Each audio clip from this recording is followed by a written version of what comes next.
What's going on, you guys? My name's Dev, back here for D-Lone, and today we're going to be reacting to the power ranking of all 12 WWE PLEs from the 2024 Royal Rumble to Survivor Series. I'll be adding where Saturday night's main event should go, I guess. Or no, I won't. So I already did my ranking of WWE PLEs this year. It was today too. So if you guys enjoy these types of videos, please like, subscribe. Hopefully you enjoy it. And I feel like I'll be yapping way too much on the start of this video, so let's get into it. So, what do they think the worst PLE was?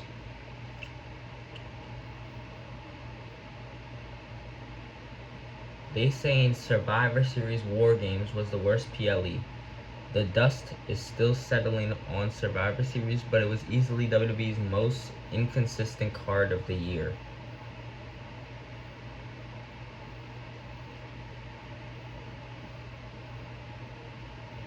Do I agree with this kinda? I think Survivor Series was good, but I do see why people would say it's inconsistent. Like it says the triple threat match gave adrenaline, the most needed shot of adrenaline. The world heavyweight title match fell flat. The women's War Games suffered considerably. The men's War Games was amazing. Then we got Shinsuke's shocking win for the United States title.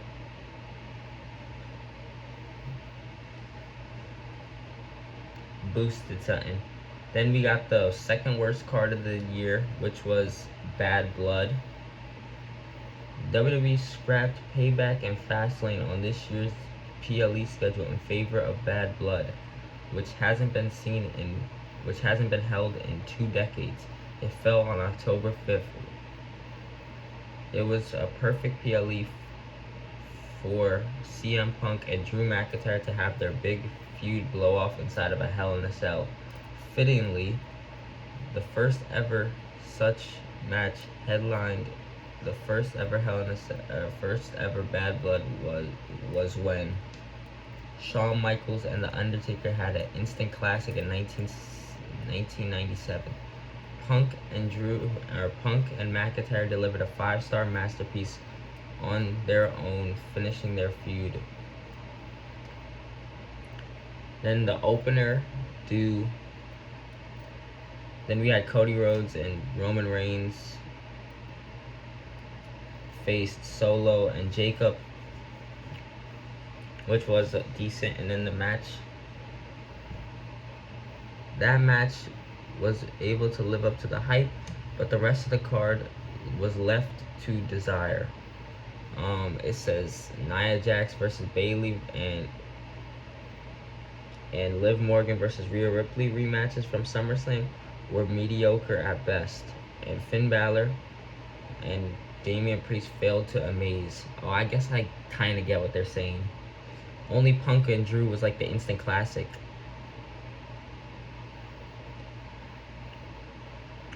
The next video is probably going to be the best matches from each card, or from each like PLE. Then we have Elimination Chamber. The PLE was overlooked in between the Royal Rumble and WrestleMania, but WWE was determined to make this year's installment a massive due in high value. The men's and women's chamber matches were terrific in their own way. Saw Drew McIntyre and Becky Lynch emerge victorious and punch their tickets to WrestleMania 40. Meanwhile, the undisputed WWE tag team match between the Judgment Day and New Catch Republic was a welcome addition to the undercard. Following appearances from Seth Rollins and Cody Rhodes on the Grayson Waller Effect and Nia Jax and Australia's own Rhea Ripley closing out the event for the Women's World Championship. A simple story and had a very good match. They said it was a very predictable PLE. I think it was a pretty good PLE though. Then we got Bash in Berlin. Bash in Berlin was immediately followed up SummerSlam. we had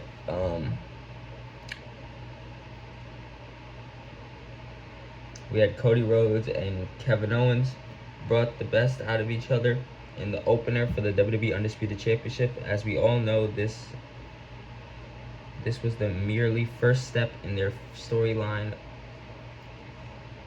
We had Jade and Bianca retaining their WWE Women's Tag Team Championships against the Unholy Union, was expected. Then we had Damian Priest and Rhea Ripley giving Dom and Liv a similar silver ass whooping, which was a much more entertaining tag match. Then we had CM Punk versus Drew McIntyre, and their strap match was a step up from their previous encounter at SummerSlam, while Gunther and Randy Orton put on a wrestling clinic for the World Heavyweight Championship in the main event. I think this was a pretty good card too. Then we got King and Queen of the Ring. The last King and Queen of the Ring event was held in 2021. And okay, let's talk about the events. Both Gunther versus Randy Orton and Lyra Valkyria versus Nia Jax were strong matches in the finals.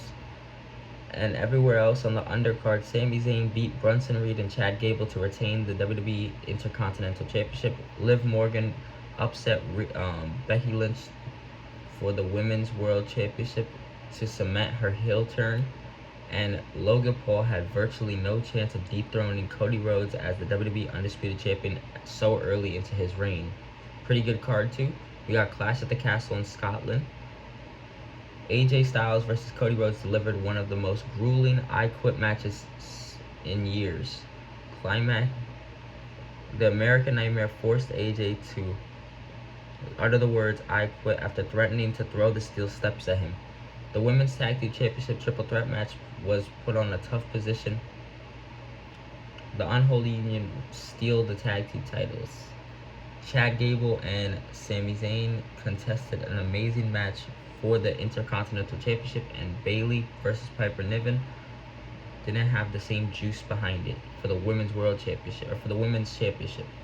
Then we got CM Punk spoiling Drew McIntyre's homecoming in his Scots World for the World Heavyweight Championship, with Damian Priest's brutal encounter at the end of the match. Pretty good match too. Then we got the Royal Rumble. Some special appearances in the Royal Rumble was the returning Naomi, Jade, the first appearance for Jade Cargill, and TNA's Jordynne Grace. It is fair to say, it is rare that Roman Reigns' title defense. Roman had a fatal 4-way match against AJ Styles, LA Knight, and Randy Orton. And then we had Kevin Owens and Logan Paul for the United States Championship, which they had great chemistry together. And then Cody Rhodes claiming a repeat win to kick off the road to WrestleMania, aka winning the Royal Rumble. Then we got Money in the Bank. Unlike the Royal Rumble, the lasting impact of any Money in the Bank event does not depend on the same time. Drew McIntyre capturing the contract and then cashing in it later in the show unsuccessfully was a disappointing development, but Tiffany Stratton becoming Miss Money in the Bank was the correct call. Sami Zayn handing Braun Breaker his first singles loss on the main roster and in clean fashion was another indirect swerve. We had the Damian Priest versus Seth Rollins, which ended in a weird way. Damian Priest didn't raise his shoulder. Then we had the Bloodline, Solo Sikoa, Tama Tonga, and Jacob Fatu against Cody Rhodes, Randy Orton, and Kevin Owens in a 6-man tag match, which was a pretty good match. Then we got SummerSlam, which is at number 3. Liv Morgan versus Rhea Ripley had one of their best bouts together for the Women's World Championship, but Dominic Mysterio betrays Mommy and joins forces with Liv Morgan. LA Knight knocking off Logan Paul for the United States Championship, and Nia Jax beating Bayley for the Women's Championship. And then the eventful continuation of CM Punk versus Drew McIntyre in a waging war. We had Seth Rollins acting as the special guest referee. And then we had Gunther securing the World Heavyweight Championship after Finn Balor betrayed Damian Priest following the return of Roman Reigns to have an unintentional assist to Cody Rhodes to retain his WWE Undisputed Championship against Solo Sikoa. Then we had Backlash in France. We had Solo Sikoa Tavatanga making his in-ring debut against Randy Orton and Kevin Owens. Tagaloa was also revealed as the newest addition to the group and made his first presence known by assisting the Bloodline to victory. Then we had Bayley, Naomi, and Tiffany Stratton in their brutal three-way triple threat for the Women's Championship in a rowdy crowd. Then we had Jey Uso facing Damian Priest for the World Heavyweight Championship, which Damian retained. Then we had the Women's Tag Team title match with Jade and Bianca finally winning against Damage Control. And then we had Cody and AJ put on a phenomenal main event to clear the show. And then we had WrestleMania 40. The Rock and Cody Rhodes and The Rock, Roman Reigns versus Cody Rhodes and Seth Rollins on night 1, as well as Roman versus Cody on night 2, made wonderful fun for the road to WrestleMania. Rhea Ripley versus Becky Lynch was also a great match. So was Io Sky versus Bayley. The Undisputed Tag Team title match changed hands, being split up, was long overdue. Sami Zayn ended Gunther's 2-year undefeated title run, was a definition of a Mania moment. And then matches that were not good performances was the Usos fighting each other, and then was overshadowed by Seth Rollins and Drew McIntyre and Damian Priest cashing in his Money in the Bank to become World Heavyweight Champion. Cody Rhodes finishing his story in an epic main event, among many other highlights. It was WWE's goal to make WrestleMania 40 the best PLE, and it was. So if you guys enjoy these types of videos, please like, subscribe, hopefully you enjoy, and I'll see you guys again next time. Peace.